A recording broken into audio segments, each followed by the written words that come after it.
There comes a time in life when someone hurts others, tells lies, and controls them, thinking they got away with it. Don't judge. No punishment, no effect. They keep going, using their smiles as shields and getting short-term successes. But they overlook one thing. The cosmos always finds a way to balance itself. The universe is change, life is opinion, Marcus Aurelius once said. In other words, everything is continually changing. Our money, our relationships, and our power. A lot of the time, you can't see the change until it's too late. This is karma, not a made-up force of superstition, but the natural result of what you do. Karma doesn't give you a heads up. It doesn't fight. It just works. It starts to take apart everything that isn't true with the calm precision of justice. Today we'll show you 5 strong evidence that someone is already getting their karma. Not in big explosions, but in small, obvious changes. Look closely. These signs are true. Sign number 1. The vanishing circle. Karma doesn't usually come with a bang. It doesn't break down doors or crash through ceilings. Instead, it comes in gently, like a shadow moving across the floor.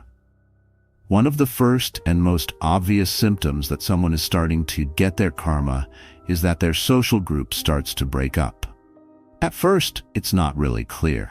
A missed call here and a late response there. But over time, the warmth fades, and the people who used to be around them start to leave. This isn't just a change in society, it's a cosmic echo. When someone has been lying, cheating, or using other people for years, karma doesn't come after their money or their standing right away. It takes away something far worse: connection. The folks start to disappear. People who used to be friends don't come anymore. Family members get distant. It seems like new connections never last. It seems like the world has turned its back on them. But the truth is much more illuminating. The world is only giving back what they've given. The renowned Stoic philosopher Seneca reportedly remarked, "Hang out with people who are likely to make you better." That's something a lot of people don't think about until it's too late. People will quit investing if someone has made it a habit to drain the people around them and turn every relationship into a deal. Even those who used to stand by them and protect them, even when they saw the warning signals, finally come to a stern conclusion. Enough is enough. At first, the person doesn't notice the change. They believe that people are just busy or distracted. They make sense of the quiet. But as time goes by, birthdays go by without calls. Holidays come and go, but no one invites you. People don't celebrate other people's achievements anymore. And when pain hits, no one is around to answer the phone. They used to be able to count on a group of individuals to help them, but that support is gone. Not by chance. Not by chance, but as a result. Marcus Aurelius said, "The soul becomes colored by its thoughts." When someone is arrogant, manipulative, nasty, or entitled on the inside, that darkness starts to affect everything around them. People don't always get it right away, but they certainly feel it. They start to feel like being with this person costing them something, like time, quiet, or respect. In the end, they decide to protect themselves. Karma starts to conduct its deepest job at this time. Because now the person has to be alone, but not the type of alone that heals, the kind that shows. The Stoics saw being alone as a chance to think and improve. But this isn't the solitude of the wise, it's the loneliness of the exposed. When the noise stops, the applause stops, and the praise stops, all that's left is a raw encounter with yourself. Karma doesn't have to punish people with disasters. It punishes by being clear. Epictetus stated, "A man can't learn what he thinks he already knows." And this is the trap that a lot of people get into. People who think they're always right never evolve. They ignore every criticism, shift the blame, and see themselves as the victim all the time. They stop moving. Karma then takes away the people who used to help them deal with their delusions. It makes them face the reality they made by themselves. That's what makes karmic solitude different from momentary loneliness. One is a stage. The other one is a mirror. This kind of loneliness doesn't just hurt. It shows. It shows how many people they didn't appreciate, how many hearts they messed with, how many talks were about control instead of care.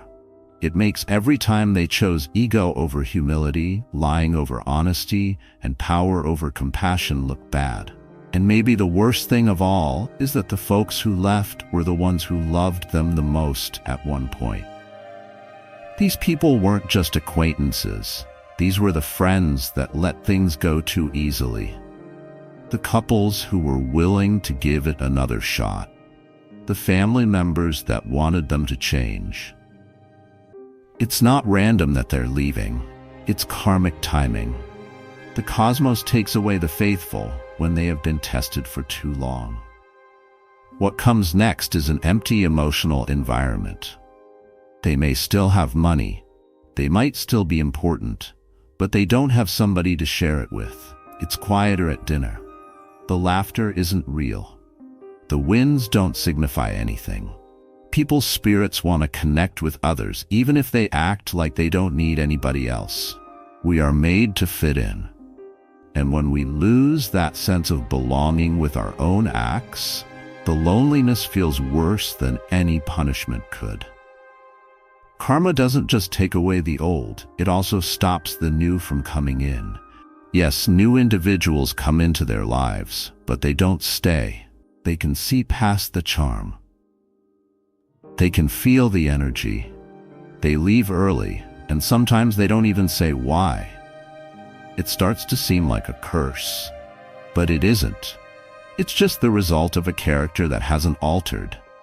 The energy you put out will come back to you.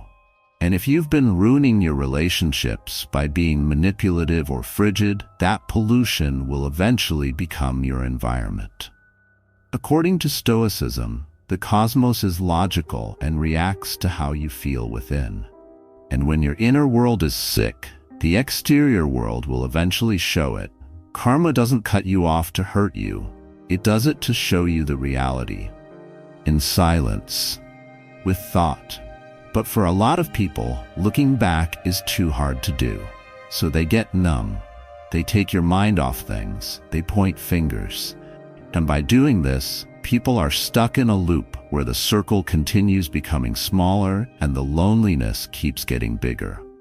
For those who have seen this happen from the outside, seeing someone move from being the focus of attention to being completely alone, know this: they might not be a victim of poor luck.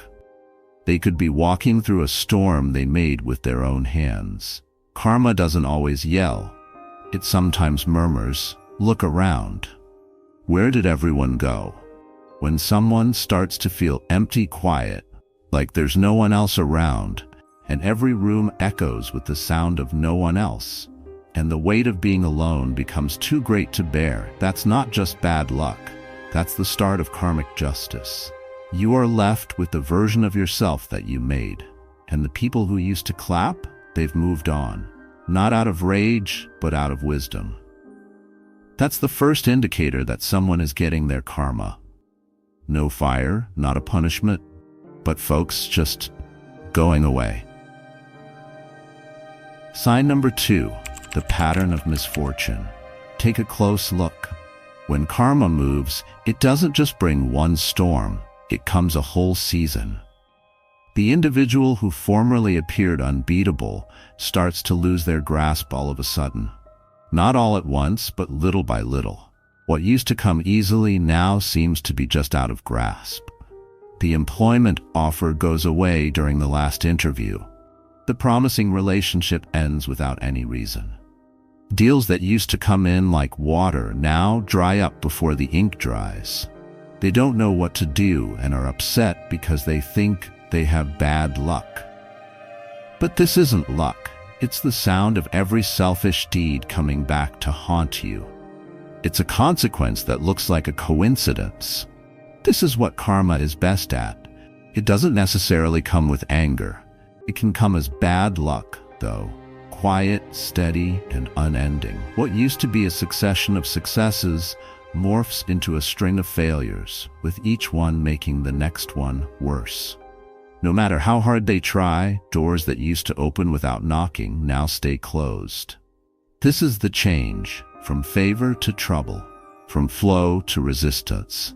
Epictetus said, "You can't control what happens, but you can control how you react to it."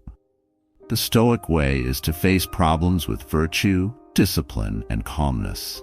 But those who have spent years making up lies, manipulating and misleading, don't have the skills to respond that way. They haven't learned how to be strong. They haven't taught their minds how to deal with harsh times. So they freak out when karma starts to work. They get angry, they go in circles. Their bad luck shows something even worse. They can't face themselves. The outside world may seem to be falling apart, but the inside world is the most perilous. They get more impatient with each defeat. Every little problem turns into a big deal. Someone else is to blame for every result. They say it's the market's fault. They point the finger at their friends. The universe is to fault. But they won't do what karma says they should do. Look in the mirror. Marcus Aurelius once said, "The thing that stops action makes action happen. What gets in the way becomes the way." Failure is fuel for the Stoic mind. Pain is a lesson. But to someone who has lived a lie, failure feels like punishment. They can't see the way ahead because they're so focused on not taking responsibility. Karma tightens its hold, not to kill, but to instruct.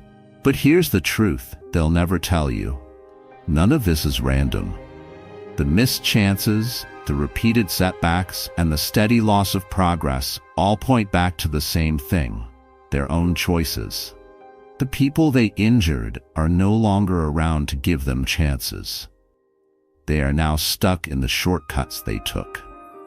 The lies they told are now the ground they have to walk on, step by step.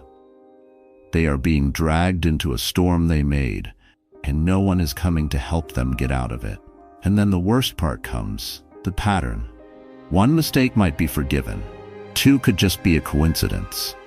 But when life is a series of failures, and every stride forward leads to 2 steps back, it's not bad luck anymore. It's a sign. The universe isn't warning us anymore, it's judging us. Seneca said, "Every guilty person is his own executioner." This is karma's quiet way of giving justice. It's not a punishment from the outside, it's the breakdown from the inside. These people are laden with worry and fear that they can't quite name.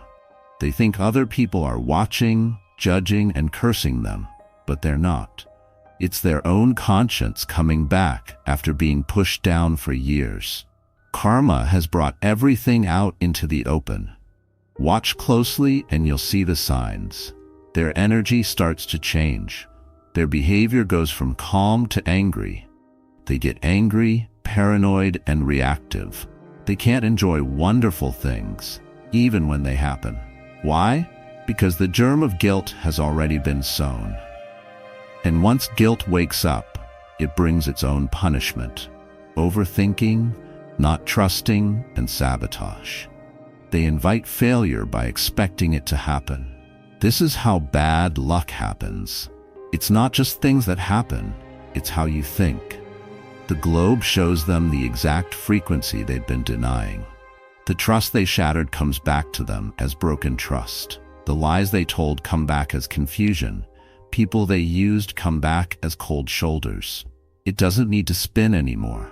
It's here. The Stoics' lives weren't free of disorder, though. During wars and diseases, Marcus Aurelius was in charge. Epictetus was a slave. Seneca worked for Nero, who was a cruel leader. But none of them fell apart because they lived with honesty. Their losses weren't karma. They were fate. And they honored them. The people who are getting karma now, they feel ashamed of their losses because they know deep down that this is justice. This is the storm that is coming for the debts they never believed they would have to pay. And here's the last twist. People start to back away when karma is in motion, not because they're angry, but because they know what's going on. They don't want to be hurt in the process.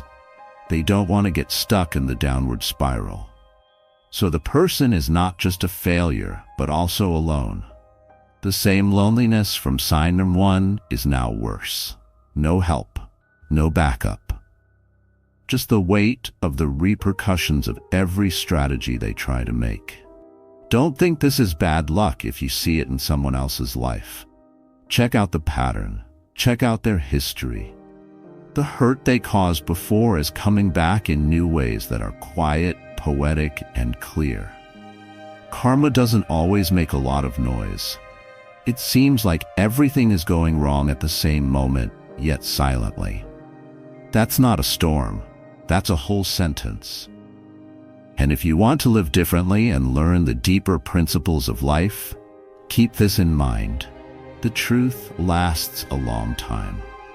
Being honest may not get you what you want right now, but it will always keep you safe from karma. Sign number 3, the reputation that follows. They can go anywhere they choose, no matter what new job they have, what place they relocate to, how fresh their start looks on the outside, or how loudly they say they've changed. It doesn't matter. They can't let go of the past. Not because people won't forgive, but because repercussions don't care about how things look. Karma is memory that you can see, and the reputation it leaves behind is the trail. Someone who has burned bridges may think they can get away from the smoke, but the breeze of life carries secrets. Stories move, patterns come back, and the truth, no matter how well hidden, has a way of coming out in talks, looks, and gut feelings. At work, that's their reputation. Not just what people say about them, but also how they feel about them. Not everyone can describe it. They merely get a feeling that something is wrong. Stop arguing about what a good man should be. Marcus Aurelius stated once, "Be one." And that's the most important part of karma in this case. It takes away the illusion of outward virtue. You can talk like a good person. You can wear clothes like one. You can act out virtue like a play. People will eventually feel it if your behaviors are selfish. Even if they can't see it right away, the inconsistencies pile up. That's karma's quiet work. It doesn't shout. It allows time to do the talking. The individual who wants to get away from their history typically tries to be charming. They tell new individuals that they were wrong. They make up long stories to explain what happened back then. They put the blame on old friends, lovers, and bosses. Someone else always did them wrong. But the stories always seem to be the same. And that's when the cracks start to emerge. At first, people who are listening might nod. They might even trust the person for a short time. But karma is always there to tell them what to do. It sends up little red flags, including things that don't add up, moods that change too quickly, and compassion that seems fake. And so the person has to keep explaining, clarifying, and defending himself. Reputation is like a shadow that they can't get away from. And the more they try to control the story, the more the truth comes out in their tone, their defensiveness, and their need to be perceived in a specific manner. Seneca said, "No man can have a peaceful life who thinks too much about living longer or believes that living through many consulships is a great blessing." To put it another way, those who are obsessed with how they look, how they act, how they look, will never be at ease. Reputation is the same way. Reputation is a tormentor, not a defender. If you care more about how others see you than about living a virtuous life, reputation becomes a constant reminder for people who are getting their karma. Not because people are mean, but because they are careful. They start to discuss behind closed doors, not to disgrace, but to keep themselves safe. A friend softly tells another to be careful. A coworker is unsure about recommending them. A new relationship feels something and pulls away. No fighting, just distance. That's how karma works in reputation. It separates people by not saying what they really think. Every time the person walks into a room, it puts the weight of the past on their shoulders. It turns normal conversations into sophisticated interrogations, and it never goes to sleep. They eventually sense it. They start to see that people don't trust them like they used to. They witness how chances slip away without any reason. They can tell if other people are suspicious. Instead of thinking about themselves, they typically double down, becoming more phony, more theatrical, and more empty in their attempts to get back something they never won honestly in the first place. But no amount of public relations work can fix what the soul has broken. This is when karma gets really psychological. At some time, the person learns that it's not simply other people who are doubtful. They don't trust themselves. Every time you meet someone, it's like a show. It seems like every compliment is a lie. They know what they've done, so every grin they give seems heavy. Even when they're alone, their own reputation is a burden they have to bear. In Stoicism, having a good reputation was never the goal. It was character. There was integrity. Epictetus said, "If you want to get better, be okay with being thought stupid and foolish." That's actual growth. People not getting you while you're getting better. But people who merely want to be seen as excellent and not actually become good are stuck in the performance forever. And karma makes sure that the audience finally sees through the act. What else is bad? Karma doesn't tell them when people quit believing. That's part of the pain. They start to doubt every conversation. Was that laugh real? Was that praise real? Was that new friend pulling away, or were they just busy? Peace is replaced by paranoia. Confidence gives way to doubt. The reputation that accompanies them isn't simply public. It's inside them. And now they're tired. They always wanted to be liked, validated, and saved without ever facing about who they were and still are. That's how it slowly falls apart. The judgment without words. The mirror that tells the truth. Pay notice if you see this happening in someone's life. Karma doesn't always arrive in big, loud ways. Sometimes it comes in murmurs, looks, and reputations that can't be changed. This isn't being mean. It's not a punishment. It's all about balance. The universal law is fixing what was wrong before. And if you're going your own way, remember this. Make a name for yourself that you don't have to defend. People should be able to trust you when they say your name, not hesitate. That's the kind of legacy that karma honors. Sign number 4. The tired eyes behind the smile. Everything looks perfect from a distance. Their lives don't seem to be affected by what happens. It looks like their public image hasn't changed, the house is still gorgeous, the car is still new, and the selfies still show them having fun. But karma doesn't always show itself by making everything fall apart. It can work in the quietest parts of a person's life at times. You won't always hear it, but if you actually look into their eyes, you'll see the tale that their picture doesn't tell. There is a tiredness there, a tiredness that sleep won't fix and coffee won't cover up. It's not being tired from a long week of work or a busy schedule. No, it's deeper than that. It's the exhaustion of someone who has been running, not from something outside of themselves, but from oneself. It's the price of living a double life, when you act one way on the outside and feel another way on the inside. And what about that stress? That's karma, sitting down calmly. The Stoics knew more about this kind of pain than most others. Seneca said, "A person who is guilty can't trust." That's the problem. They look sure of themselves to everyone else. Their voice is smooth. They practice their smile a lot. But deep inside, their soul is broken. They can't look you in the eye for too long. Their eyes dart around, their attention wanders, and their laugh sounds empty, like smoke after a fire. The performance is well rehearsed, yet the tiredness shows through. They might still show all the signs of success, the company, the family, the next thing.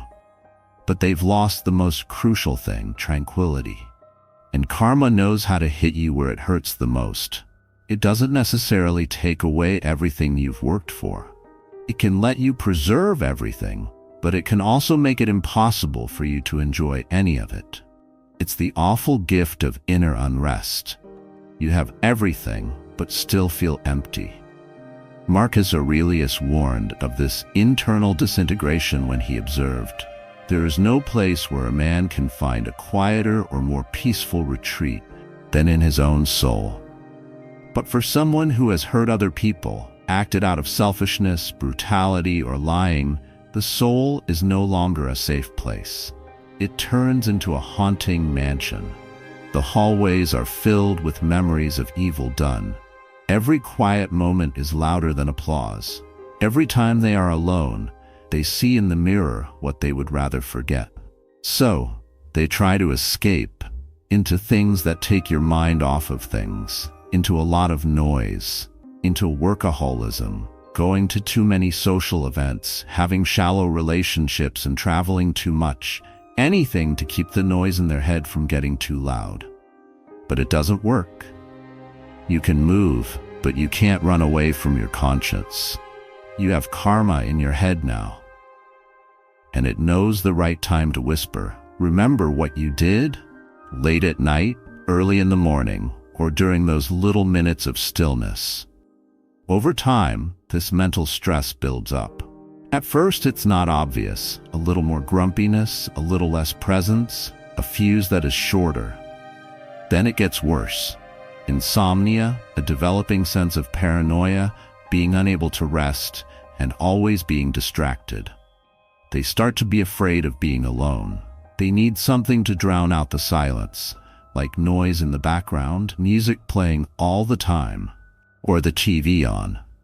The silence is where karma talks, and the people around them start to notice it. They can't name it at first. They only know that something is wrong. The individual who used to light up the room seems to be dimmer now. The energy isn't the same. The laughter sounds fake. The compliments seem like they are for a reason, and even the happy times seem planned. It's all part of the act, a last-ditch effort to keep up the appearance that everything is fine. But karma makes the show hard work. It's like trying to dance when your legs are turning to stone. According to Stoicism, our acts can either bring us closer to nature or make us feel out of sync with it. Epictetus said that living out of harmony with nature or virtue causes turmoil inside. He said, "No man is free who is not in charge of himself." That's the main point of karma's retribution here. The person is no longer in charge. They are now slaves to their own guilt, their own secrets, and their own falling apart. They have to deal with that weight every day, every night, and every time they talk to someone. This punishment is the worst type, even though most people can't see it, because it never stops. It doesn't take breaks on the weekends. It doesn't fade when you get distracted. It is inside of them, and no amount of outside validation can get to that point. Compliments don't stick. Accomplishments seem empty because they did the damage not to them. And that's the kind of remorse that hurts the most. Some people try to hide it by being generous, assuming that their gifts or pleasant acts will make up for what they did. Some people try to change their brand by adopting new ideas, attitudes, and identities. Karma doesn't care about how you look, it just cares about how you change. Imitation comes with a significant cost. We become disconnected from our own thoughts, beliefs, and interests. we end up living a life that feels as if it is not actually our own. Because our real voice becomes a whisper, it is as if we are living a life that we have borrowed from someone else. The bravery to discover and express your own distinctive voice is the key to true fulfillment, which cannot be found in conforming to the expectations of others. You embark on this trip the moment you stop caring about what other people think of you.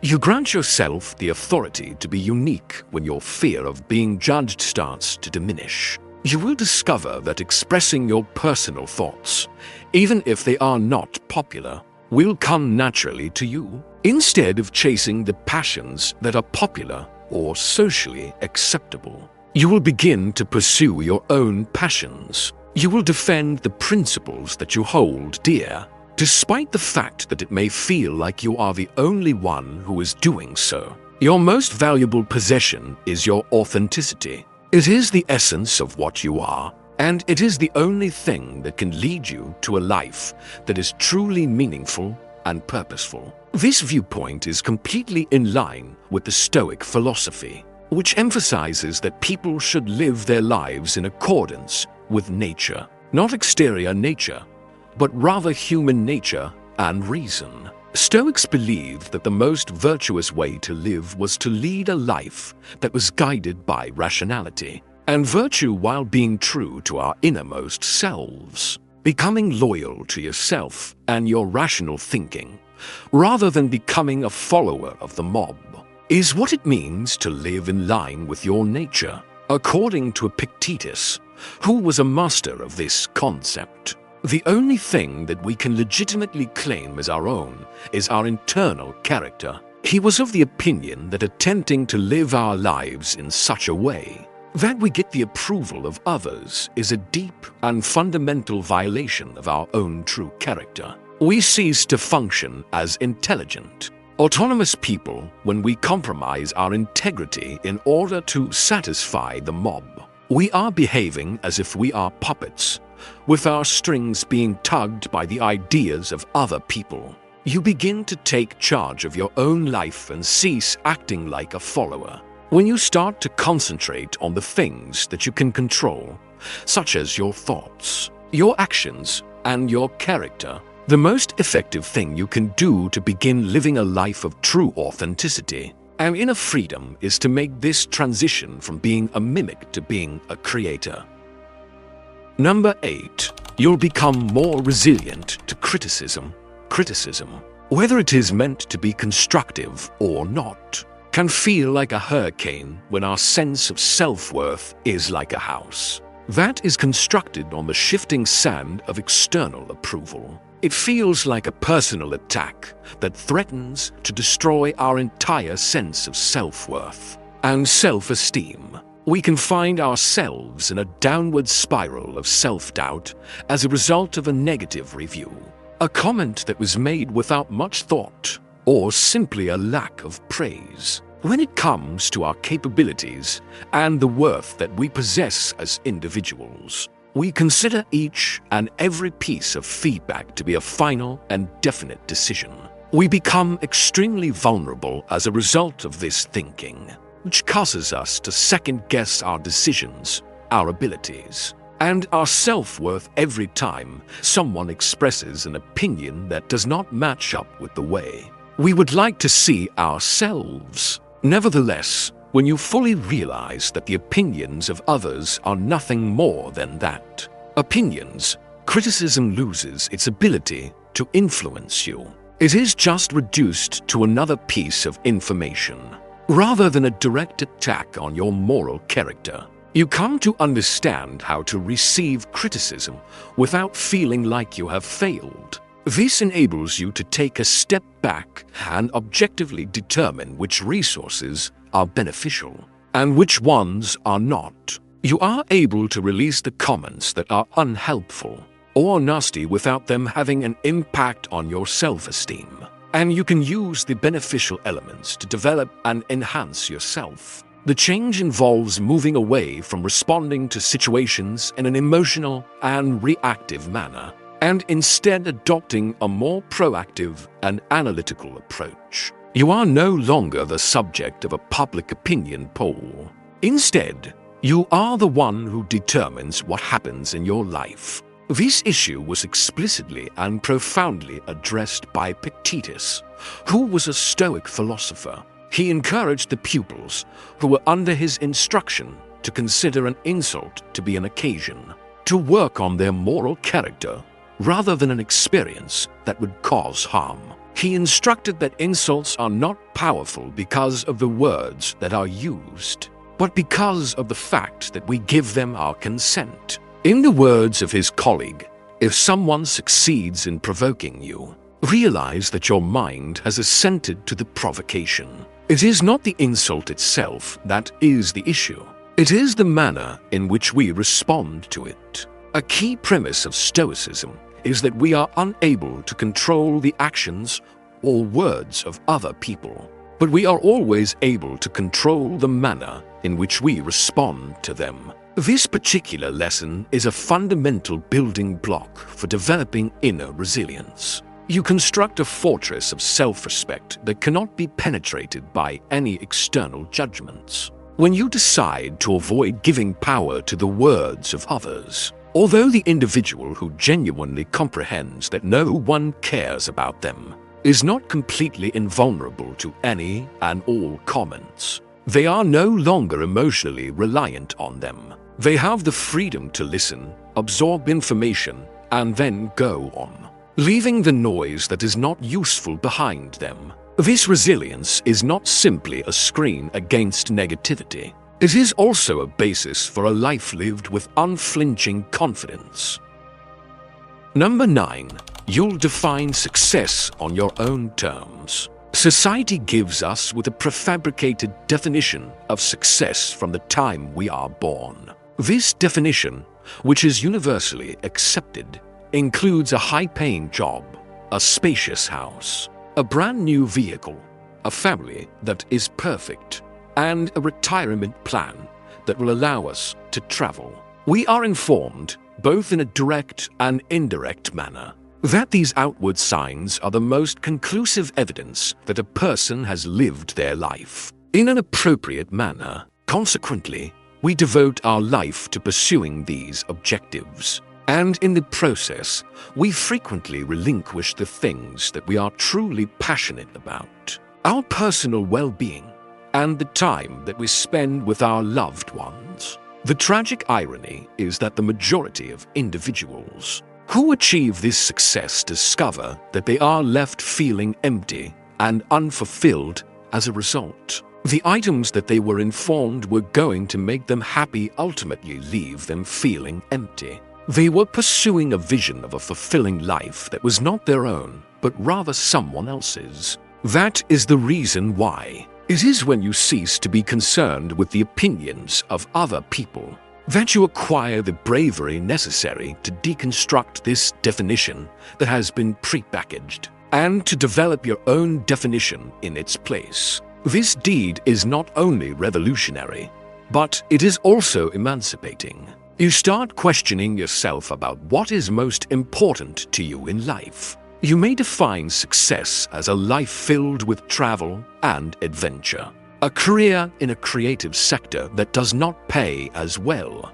but provides you an enormous amount of happiness, or a peaceful, uncomplicated existence devoted to your family and personal development. It is of the utmost importance that you live a life that truly brings you joy, as it is the only thing that matters. This is the moment that you cease to live your life as an imitation of the expectations of others, and start to live your life as the person who is writing your own tale. Stoicism is centered around the notion of adopting a deeply personal and introspective attitude to life. Eudaimonia, which is a Greek word that is frequently translated as human flourishing or a life well lived, was thought by Zeno of Citium, who is the founder of Stoicism, to be the ultimate objective in life. Eudaimonia was not something that could be attained through benefits from the outside world, such as power, fortune, or renown, according to Zeno and the people who followed him.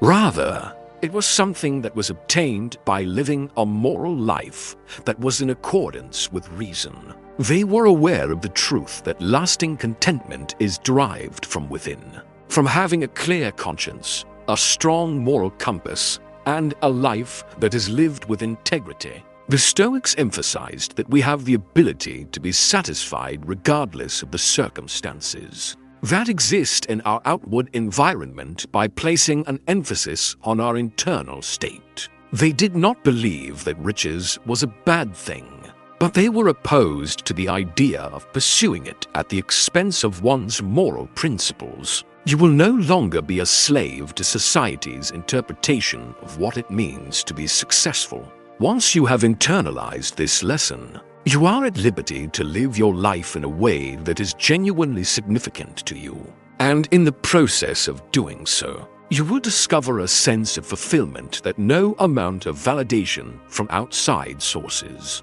will ever be able to supply you with. Number 10. You'll find true inner peace. The unceasing quest to obtain validation from outside sources is a constant cause of internal conflict. Anxiety levels rise to an extreme degree when one is always seeking approval from other people, when one is afraid of being judged by them, and when one is stuck in the never-ending, draining cycle of comparing oneself to others in social situations. It is similar to bearing the burden of an invisible cloak made of self-consciousness and anxiety. That is quite heavy. It is the case that every social encounter we have becomes a performance. Every decision we make is an attempt to manage perception, and our pleasure is held hostage by the fleeting opinions of others, who are so consumed with their own lives that they do not even notice ours. This is not a condition of being.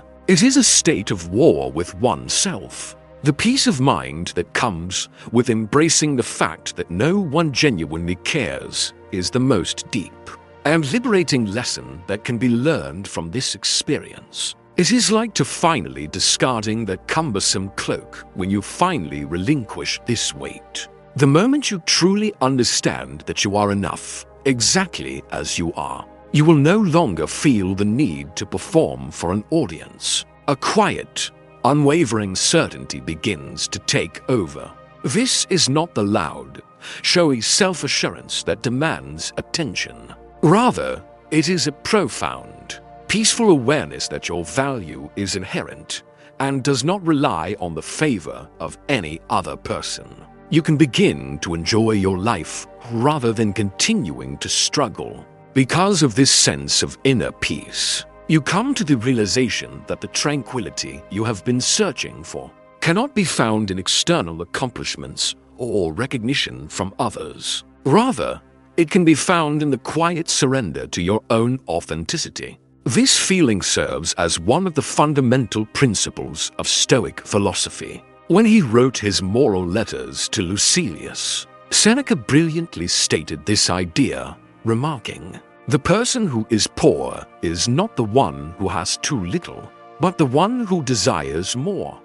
He was aware of the fact that the need to have more, whether in the form of income, celebrity, or validation, is a type of poverty that is experienced within oneself. Seneca made the claim that the path to true riches and peace of mind is in discovering how to be satisfied with the things you own and the person you are. The constant chase of more from other people, more recognition, more admiration, more validation, is an undertaking that is ultimately self-defeating because it is a competition that has no endpoint. The genuine way to peace is via the extreme acceptance of oneself, a state in which you are no longer chained by the needs and desires of others, but are ultimately free to enjoy the quiet of your own mind. This inner peace is not a goal that you reach. Rather, it is a way of being,